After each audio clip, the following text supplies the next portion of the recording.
Thank you for joining us on this edition of the show. Quite a number of Nigerians would agree that getting good artisans can actually be a challenge. This is exactly the problem a startup is trying to tackle, leveraging technology. More on this on the interview segment. But first, let's start off the show with some tech news and updates. This is Tech Trends, and I'm Chukwemeka Agbata.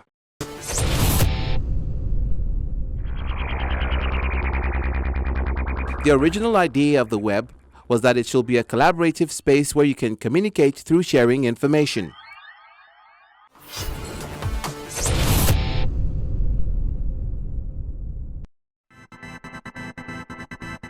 Recent statistics from the World Health Organization say coronavirus is the first pandemic in human history that has triggered the use of technology and social media on a large scale to keep people safe, productive and connected while being physically apart.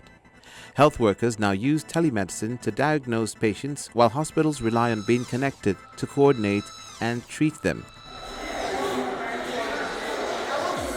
Before the COVID-19 pandemic, this was a regular sight at hospitals and clinics. But like lightning speed, the healthcare industry evolved, changing the way we seek care. Telemedicine is no longer seen as the future of healthcare, but the present. Hello, doctor.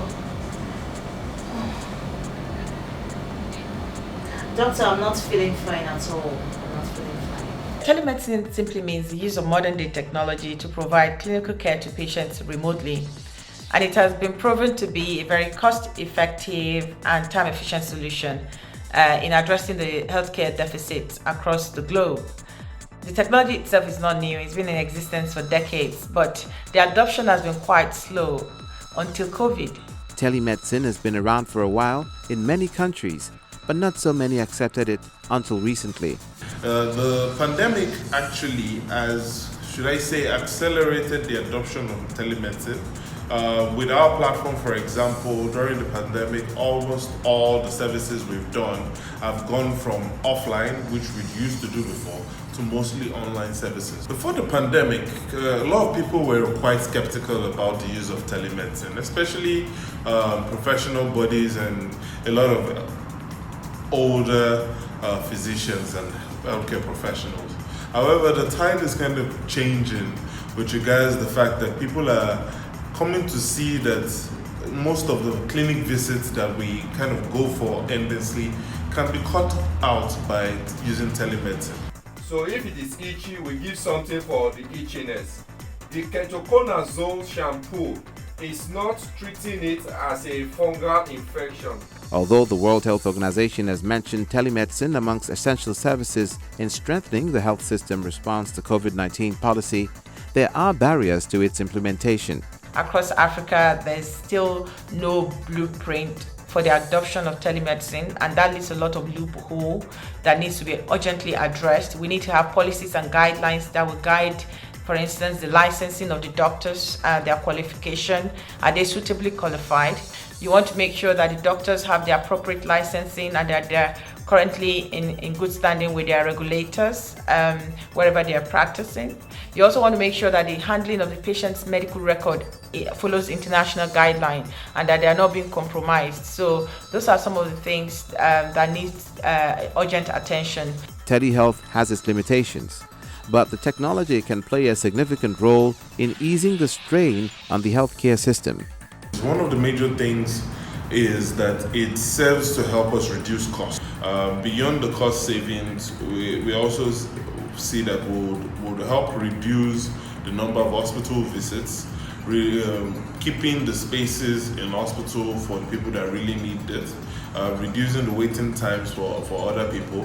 And then if we're looking at community-based care, for example, most care settings have a good connection between the hospital and the community, such that someone who is diabetic, for example, can be receiving care in a particular hospital, have a consultant based in the hospital, but also have a care team in the community.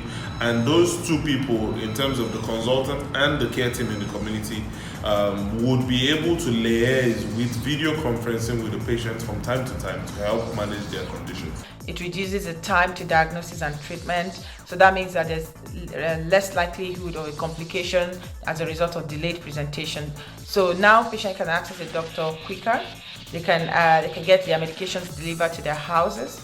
They can get their diagnostic tests like blood test or even a swab taken from their homes, and then that reduces the hospital drop-in and the congestion that you have in the secondary and the tertiary centers. To reduce the risk of citizens contracting the disease, a number of online programs have been launched in Lagos State, like the ECO Telemed initiative to cater to issues not related to COVID-19, COVID-19 support service for remote monitoring and community management model, and national telemedicine support to assess risk of COVID-19 infection, amongst others. The COVID-19 support and surveillance service is a consortium of 10 healthcare startups based in Lagos who have come together to create a system to support the Lagos State Government's Ministry of Health. We will be working with the primary healthcare system to help improve and accentuate the government's response on the community level. The work we'll be doing would involve triaging patients at the community level, contact tracing, as well as helping make sure that the best people who require the beds in the hospital settings get the hospital beds. We've launched a national telemedicine response to support Nigerians at this very difficult time. So we've launched an online screening tool that will help to assess a patient's risk of COVID infection. But beyond that, you can also have a teleconsultation with a real doctor from the comfort of your home confidentially. While it may seem like all those long hours waiting at the hospital for medical care is over, telehealth is seen as a key technology for communication.